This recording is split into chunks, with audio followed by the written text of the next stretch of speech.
G'day. Thanks very much for joining in. We have a new section as promised. This is called the Body Swing Connection. And I'm very lucky to have Paul Sainsbury join us. And Paul is the assistance professional at the Lakes. And he actually got chosen 2 years ago, didn't you, as Trainee of the Year?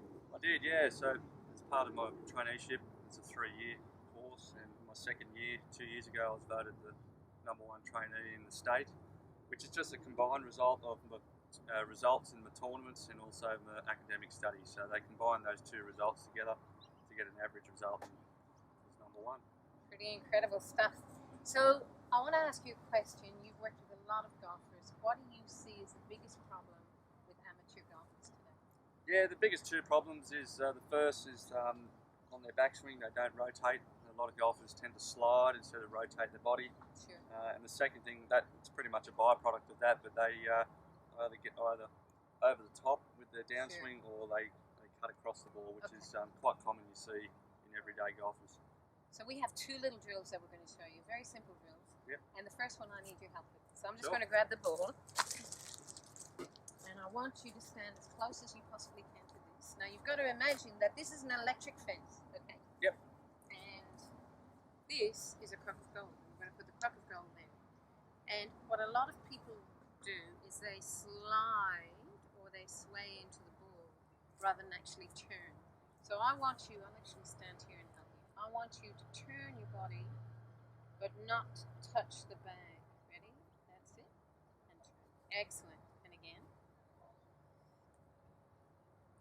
Great. Well done. Let's just do one more so everybody gets that. So you can see there's a turn here rather than a sway or a slide. Excellent.